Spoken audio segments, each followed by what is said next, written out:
नमस्कार दोस्तों, स्वागत है आपका अपने YouTube चैनल में। अगर दोस्तों आप ई श्रम कार्ड धारक हैं या ई श्रम कार्ड बनाने के बारे में सोच रहे हैं और जानना चाहते हैं कि ये लाभ किन लोगों को मिलने वाला है और किन लोगों को नहीं मिलने वाला है, तो इस वीडियो को दोस्तों पूरा देखिए। आज आप लोगों के ई श्रम कार्ड से संबंधित सारे डाउट हम इस वीडियो में दूर करने की कोशिश करेंगे। काफी सारे दोस्तों के लगातार कमेंट्स आ रहे हैं कि सर हम पंचायत सहायक हैं, हम शिक्षा मित्र हैं, सर हम किसान सम्मान निधि का लाभ लेते हैं, तो क्या सर हम अपना ई श्रम कार्ड बना करके 500 रुपए का जो लाभ आने वाले 4 महीने में मिलने वाला है, क्या वो लाभ हम भी ले सकते हैं? एक एक करके दोस्तों बात करेंगे। अंत तक वीडियो को देखिए। चैनल पे नए हैं, सब्सक्राइब करके आप हमारे साथ जुड़ सकते हैं। हम योजनाओं से संबंधित और नौकरी से संबंधित अपडेट अपने चैनल पे लेकर के आते रहते हैं। अच्छे खासे टॉपिक हैं दोस्तों, अच्छे से कवर करेंगे। पहले दोस्तों कुछ बेसिक बातें हैं इसके बारे में, वो आप जान लीजिए, ठीक है ना। आप अपना ई श्रम कार्ड कैसे बना सकते हैं, इसके लिए हमने प्रीवियस समय में दोस्तों काफी सारी वीडियो बना दी हैं और आप सीएससी सेंटर की मदद लेकर के भी अपना ई श्रम कार्ड 1 दिन के अंदर यानी 1 घंटे के अंदर बनवा सकते हैं बहुत ही आसानी से। तो इस टॉपिक पे बात नहीं करने वाले हैं, हम बात करेंगे दोस्तों जो हमारे मुख्य बिंदु हैं।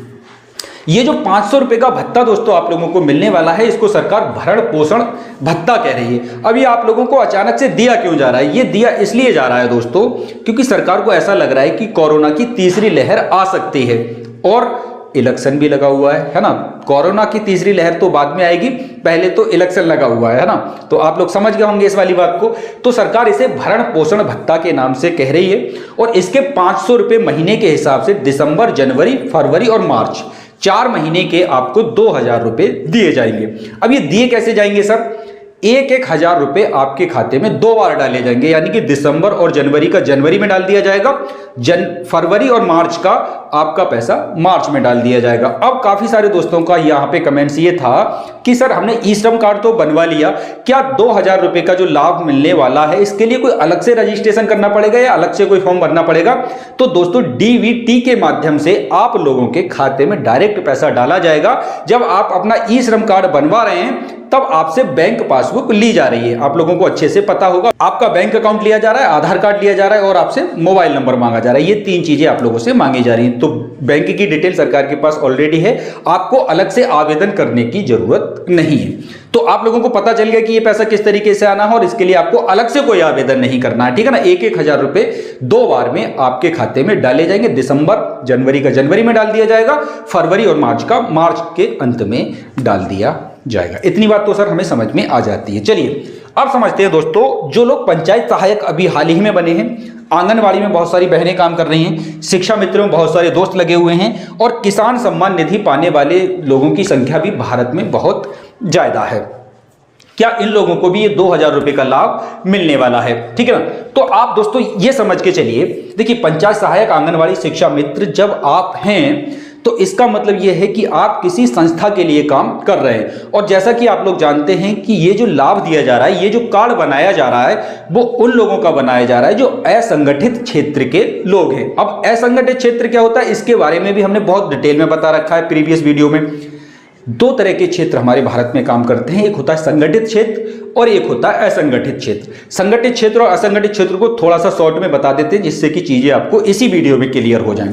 तो संगठित क्षेत्र और असंगठित क्षेत्र 2 तरह के क्षेत्र किसी भी देश में काम करते हैं, जैसा कि हमारे भारत में भी काम करते हैं। तो 2 तरह के क्षेत्र हैं हमारे पास, एक संगठित क्षेत्र है और एक असंगठित क्षेत्र है। नाम से ही पता चल रहा है कि संगठित का मतलब क्या होता होगा और असंगठित का मतलब क्या होता होगा। मतलब यह हुआ कि जहां आपको काम करना होता है, जहां आप काम कर रहे हैं, वहां आप एक निश्चित सैलरी पे काम कर रहे हैं। मतलब आपके पास एक जॉब है और आपको वहां से पेमेंट प्रॉपर मिलता है, मंथली मिले, वीकली मिले, 15 दिन में मिले, इसका कोई इश्यू नहीं है। लेकिन आप एक निश्चित पेमेंट पे एक जगह काम कर रहे हैं, किसी संस्था के लिए काम कर रहे हैं, किसी प्राइवेट लिमिटेड कंपनी के लिए काम कर रहे हैं, किसी दूसरी संस्था के लिए भी काम आप कर रहे हैं, सरकारी हैं, अर्ध सरकारी हैं, प्राइवेट हैं, संविदा कर्मी हैं, तब भी दोस्तों आप असंगठित क्षेत्र के व्यक्ति नहीं माने जाएंगे, आप संगठित क्षेत्र के श्रमिक ही माने जाएंगे या फिर कर्मचारी माने जाएंगे। इसके उलट दोस्तों असंगठित क्षेत्र होता है। असंगठित क्षेत्र का मतलब जहां जो आपकी आय होती है वो निश्चित नहीं होती है। अब ऐसे कौन से क्षेत्र होते हैं? कोई व्यक्ति दिहाड़ी मजदूरी करता है,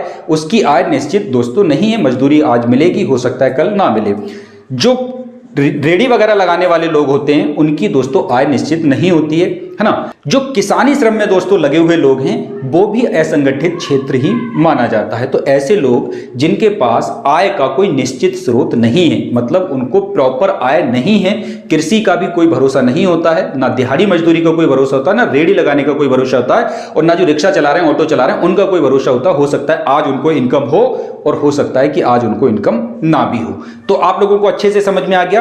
आप किसी संस्था के लिए, किसी ऑर्गेनाइजेशन के लिए, किसी प्राइवेट लिमिटेड कंपनी के लिए काम कर रहे हैं तो आप संगठित क्षेत्र के व्यक्ति हैं। आप दिहाड़ी मजदूर हैं, रेडी लगाते हैं, रिक्शा ऑटो चलाते हैं, और या फिर आप अपनी खेती किसानी में लगे हुए हैं तो आप असंगठित क्षेत्र के व्यक्ति हैं। इतनी बात आपको समझ में आ जाती है। अब आगे समझिए। तो इससे आपने ये निष्कर्ष निकाला कि सर पंचायत सहायक में बना हूं, इसका मतलब सर मैं किसी न किसी संस्था से जुड़ गया हूं तभी तो आपको सैलरी मिल रही है ना। आंगनवाड़ी है, एक संस्था होगी कोई आंगनवाड़ी, जिसको आंगनवाड़ी लगाई है, किसी एक संस्था ने तो लगाया होगा इनको, है ना। तो वो भी दोस्तों एक संस्था है जिसके अंतर्गत आप काम कर रहे हैं। शिक्षा मित्र हैं, शिक्षा मित्र भी एक ऑर्गेनाइजेशन है, मतलब एक संस्था है। शिक्षा मित्रों को किसी ने तो रखा है ना। ये लोग पढ़े लिखे हैं, एक निश्चित सैलरी पे काम कर रहे हैं, ठीक है ना। तो ये किस क्षेत्र के लोग हैं? ये संगठित क्षेत्र के लोग हैं, ठीक है ना।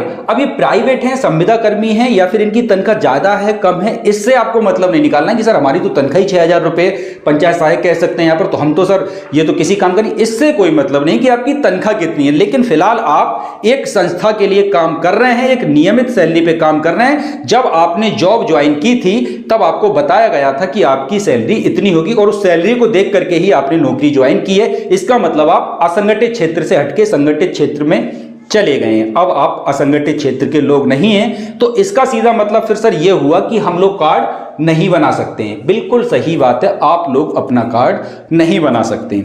बावजूद इसके इन सब चीजों को इग्नोर करने के बाद भी आपने अपना ई श्रम कार्ड बना लिया, चाहे कोई पंचायत सहायक है, आंगनवाड़ी है, शिक्षा मित्र है, उन लोगों ने अपना ई श्रम कार्ड बना लिया। जब ये डाटा फिल्टर होगा दोस्तों, जब इन लोगों का पैसा डालने का नंबर आएगा 31 दिसंबर, जैसा कि आप जानते हैं इसकी लास्ट डेट है। इस वीडियो में दोस्तों हम बहुत अच्छे से आप लोगों को समझाने की कोशिश करेंगे। वीडियो को देखते रहिए, वीडियो थोड़ा बड़ा भी हो सकता है, तो इसकी टेंशन आप मत लीजिएगा। अगर दोस्तों आपने ये कार्ड बनवा भी लिया, इन सब चीजों को दरकिनार करते हुए, जब सरकार इस डाटा को फिल्टर करेगी, जो ई श्रम कार्ड सरकार ने जारी किए हैं, जब पैसा डालने का नंबर आएगा तो इनकी जांच होगी। जांच का मतलब ऑनलाइन ही चेक कर लिया जाएगा और सिंगल क्लिक में चेक कर लेंगे, क्योंकि आजकल प्रत्येक व्यक्ति का आधार कार्ड सभी जगह लगा हुआ है। आप लोगों को पता होगा, राशन कार्ड में भी आपका आधार कार्ड है, बैंक में भी आपका आधार कार्ड है, मोबाइल नंबर पे भी आपके आधार कार्ड है, सब जगह आपने अपना आधार कार्ड लगाया हुआ। और ये सरकार ने बहुत पहले आप लोगों से लगवा लिया था, आपको पता है ना, KYC वगैरह कराई थी आप लोगों ने। तो आप इसकी टेंशन बिल्कुल ना लें कि सरकार इसको पता नहीं कर पाएगी। 1 मिनट में दोस्तों पता चल जाएगा, अरे उक्त व्यक्ति तो पंचायत सहायक है, या उक्त व्यक्ति तो शिक्षा मित्र में, इसने अपना ई श्रम कार्ड क्यों बना लिया। इसके ई श्रम कार्ड को कैंसिल किया जाता है और आपके पास मैसेज आ जाएगा कि आपने जो ई श्रम कार्ड के लिए पंजीकरण दिया था वो आपका कैंसिल कर दिया गया है। बात समझ में आ गई। तो आप लोगों को सलाह यह है दोस्तों, आप लोग अपना ई श्रम कार्ड ना बनाएं। क्लियर हो गई बात। अब यहां पे कुछ और टाइप के दोस्त हैं जो गांव देहात से जुड़े हुए हैं, किसान सम्मान निधि का लाभ लेते हैं, वृद्धा पेंशन का लाभ लेते हैं, निराश्रित पेंशन का लाभ लेते हैं, विकलांग पेंशन का लाभ लेते हैं, या फिर किसी अन्य पेंशन या फिर योजना का लाभ ले रहे हैं। ऐसे व्यक्ति जो दोस्तों किसी योजना का लाभ ले रहे हैं या फिर सरकार से डायरेक्ट या इनडायरेक्ट वे में पेंशन पा रहे हैं, वो लोग ई श्रम कार्ड के दायरे में नहीं आएंगे। अगर आपको इस बात पे भरोसा नहीं आ रहा है तो सरकार ने जो स्पष्ट किया है उसे आप देख लीजिए, हम आपको दिखा देते हैं। इसको पॉज करके आप पढ़ लीजिए, आपको समझ में चीजें आ जाएंगी। तो इतनी बात समझ में आ गई आप लोगों को कि सर ये जो लोग हैं, है ना। अब यहाँ पे कुछ सेक्टर हमने ना भी लिखे होंगे, जो लोग संविदा वगैरह पे कहीं जॉब कर रहे होंगे, है ना, या किसी फैक्ट्री वगैरह में जॉब कर रहे होंगे, तो वो लोग भी समझ के चलें दोस्तों, अगर आप एक नियमित सैलरी पे काम कर रहे हैं, आप लोग इस ई श्रम कार्ड को ना बनाएं, क्योंकि आपको जो लाभ है वो नहीं मिलने वाला है। उत्तर प्रदेश में सरकार का आंकड़ा है कि कम से कम 3 करोड़ लोगों को ये लाभ दिया जाना है। इतनी बात आपको समझ में आ गई। चलिए, अभी तो सर हमें यह पता चला है कि इसमें 2,000 रुपए का लाभ ई श्रम कार्ड वालों को मिलने वाला है, ठीक है ना। अभी देखिए, इसमें 2 लाख रुपए तक का आपका बीमा कवर है, दुर्घटना बीमा जिसे आप कहते हैं ना। उस बीमे को अगर आप बाहर से खरीदेंगे, LIC वगैरह से, किसी बैंक से खरीदते हैं, तो आपको 12-13 रुपए महीना देना होता है। लेकिन ई श्रम कार्ड धारक आप हैं और आपके साथ कोई दुर्घटना हो जाती है तो उसमें आपका 2 लाख रुपए का बीमा कवर होता है। ये बात आपको समझ में आ गई। अगर आप आंशिक रूप से या पूर्ण रूप से विकलांग हो जाते हैं, अगर आप पूर्ण रूप से विकलांग हुए हैं किसी दुर्घटना में, तो आपको 2 लाख रुपए मिलेगा। अगर आप उस दुर्घटना में मारे गए हैं तो आपके घर वालों को 2 लाख रुपए मिलेगा। अगर आपका एक हाथ या पैर टूटा है और आप विकलांग हो गए आंशिक रूप से, ठीक है ना, तब आपको 1 लाख रुपए दिया जाएगा। ये इसका दूसरा लाभ है, ठीक है ना। और भी लाभ इसके सरकार ने अभी इंट्रोड्यूस नहीं किए हैं, आने वाले समय में ई श्रम कार्ड के और भी लाभ देखने को मिलेंगे। एक बड़ा लाभ दोस्तों जो आपको देखने को मिल रहा है यहां पर, ये है कि जैसे आप उत्तर प्रदेश के रहने वाले हैं और उत्तर प्रदेश से बाहर आप महाराष्ट्र में जाके, मुंबई में जाके काम करना चाहते हैं, श्रम करना चाहते हैं, मतलब मजदूर के तौर पे कहीं काम करने के लिए गए, तो कई सारी सरकारें क्या करती हैं कि आप लोगों से वेरीफाई कराती हैं कि आप लोग यहाँ काम करने आए, थाने से वेरीफाई करा के लेके आओ, अपने यहाँ के प्रधान से वेरीफाई करा के लेके आओ, अपने यहाँ के विधायक से वेरीफाई करा के लेके आओ कि आप यहाँ मजदूरी करने के लिए आए हो, और तब हम आपको यहाँ पर रहने की जगह देंगे। अब तक ऐसा होता है जैसे महाराष्ट्र करता है, गोवा करता है, केरल करता है, बहुत सारे राज्य हैं जो अगर आप बाहर से काम करने के लिए वहां पर जा रहे हैं तो आपको ये सब वेरीफाई कराने की जरूरत पड़ती है, थाने वगैरह से। अलग अलग स्लैब अलग अलग राज्यों ने बना रखे। अगर आपके पास दोस्तों ई श्रम कार्ड है, ई श्रम कार्ड को दोस्तों यूएएन कार्ड भी कहा जा रहा है, ठीक है ना, क्योंकि इसमें जो नंबर है आपका 12 अंकों का नंबर है, बिल्कुल आधार कार्ड की तरह ही ये आपको देखने में लगेगा। तो अगर दोस्तों आपके पास ये ई श्रम कार्ड है तो आप पूरे भारत में कहीं भी काम करने के लिए स्वतंत्र हैं, और आपसे कोई वेरिफिकेशन मांगता है कि आप कहां से आए हैं और कहां काम करना चाहते हैं और आप क्या करेंगे यहाँ के, तो आप अपना उस सरकार या उस पुलिस के लिए, उस राज्य की अपना यूएएन नंबर या फिर अपना ई श्रम कार्ड दिखा सकते हैं। ये बड़ी बात है दोस्तों, काफी सारे लोग बाहर पलायन करके जाते हैं और वहां पे काम की तलाश में जाते हैं। तो अभी तो दोस्तों इसके ये फायदे हैं। एक चीज दोस्तों और यहां पर समझिए कि सरकार को यूएएन कार्ड या फिर ई श्रम कार्ड बनाने की जरूरत क्या पड़ गई थी।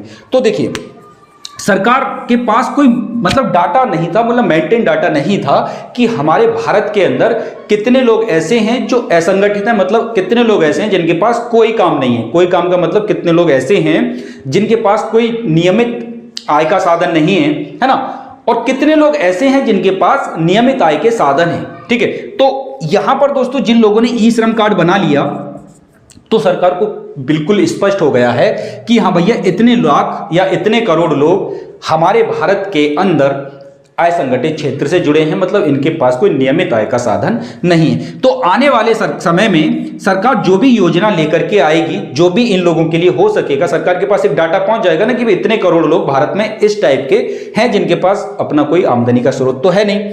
तो आने वाले समय में जो योजनाएं आएंगी वो दोस्तों ई श्रम कार्ड धारकों के लिए होंगी और उन्हीं के हित में होंगी, और उनका डाटा सरकार के पास ऑलरेडी डायरेक्ट बेनिफिट ई श्रम कार्ड धारकों को आने वाली योजनाओं का दिया जा सकेगा। आशा करते हैं दोस्तों ज्यादातर चीजें आप लोगों की क्लियर हो गई होंगी। अगर हमसे बताने में यहां पर कुछ रह गया है तो आप लोग कमेंट्स करके हमें बता दीजिए, अगली वीडियो में हम ये सारी चीजों को डिस्कस कर देंगे। सारे डाउट आपके दूर हो गए होंगे। यहां पर बहुत सारे टॉपिक अभी बच गए होंगे जो हम नहीं बता पा रहे हैं या फिर हमको अभी याद नहीं आ रहा है, तो आप हमें कमेंट्स करके बता सकते हैं। वीडियो अच्छा लगा है तो दोस्तों में भी शेयर करिए, परिवार में शेयर करिए, अपने लाइक करिए वीडियो को, और चैनल पे नए हैं तो सब्सक्राइब करके आप हमारे साथ जुड़ सकते हैं। कोई भी योजना होती है उत्तर प्रदेश या भारत सरकार की, हम उसको अच्छे से आपको समझाने की कोशिश करते हैं और एक सटीक जानकारी आप तक पहुंचाते हैं। तो मिलेंगे दोस्तों आप लोगों से एक नेक्स्ट वीडियो में। जुड़ने के लिए बहुत बहुत आभार।